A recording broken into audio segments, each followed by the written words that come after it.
Hello, I'm Nicolette Lemmon. I'm a speaker, trainer, and marketing consultant.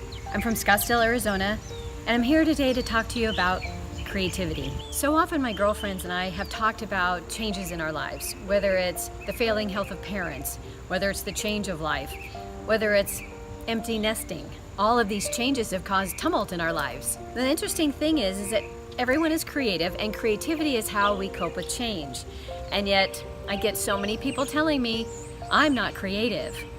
Yet we all are creative.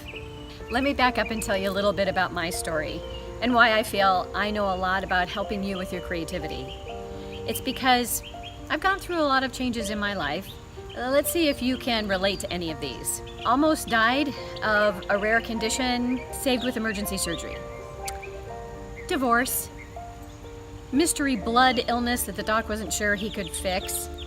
A brush with anorexia. Started my own small business and worked it up to millions in revenue, lots of employees, and then decided to start paring it down.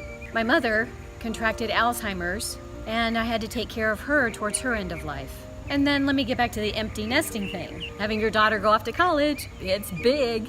As a young person, I used my creativity by writing. So when I was upset and change was happening, my coping mechanism was to write or to draw, to play music. I found that creative outlet was so good in helping me to cope. As I got older, I started looking for ways to help with positive change and help with my creativity with people like Wayne Dyer, Mike Dooley, The Secret, many others as well, that provided that law of attraction idea, that things that could get me out of my difficulty with a change in the most positive way. Now, as I mentioned, not everybody thinks they're creative. I get that so often with my girlfriends, and yet we all are. When we're young, we maybe use about 90% of our creativity, and by the time we're out of school, maybe about 10%. So I agree, people forget how to use their creativity. In my creative soul, I found my passion using my marketing firm and being able to create things, writing, and speaking and training people and helping them to find solutions. Well, one thing I decided is it's an easier thing to do if you have a practice daily. Not everybody wants to do that, so I created the Year of Living Creatively. It's a guidebook. It's a guidebook about your creativity and building that over time with simple exercises over a year. Now, this was developed for women over age 45. And I say that because there are so many changes that happen that become a little more difficult to focus on being happy and upbeat when you're facing the change of life, when you're facing something like divorce, when you're facing kids leaving home, all of the things that start to really shift and change what you do every day. That's why I thought simple exercises with a fun guidebook would be the perfect way to get back in touch with your own creativity.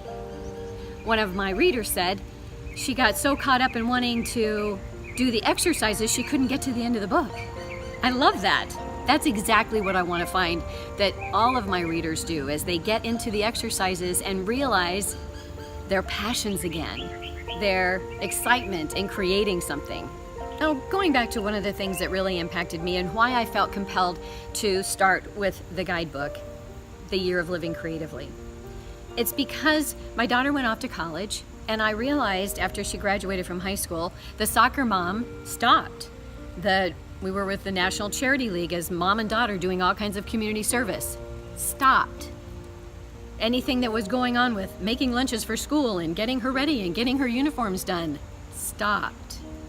And at the same time, I was looking forward to retirement. I found over time I was trying really hard to be positive, and I was writing in my journal and all, but what I realized is I had a low level of depression, that I was going through the grieving cycle.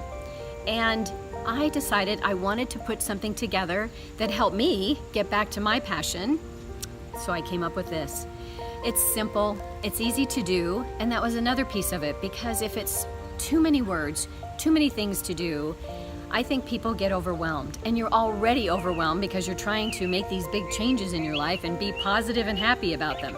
So I want you to think about getting my guidebook, The Year of Living Creatively, maybe joining my masterclass, and Even maybe having me come speak to one of your organizations. Let's try it together. Let's get back that passion by using a year of living creatively. Thank you.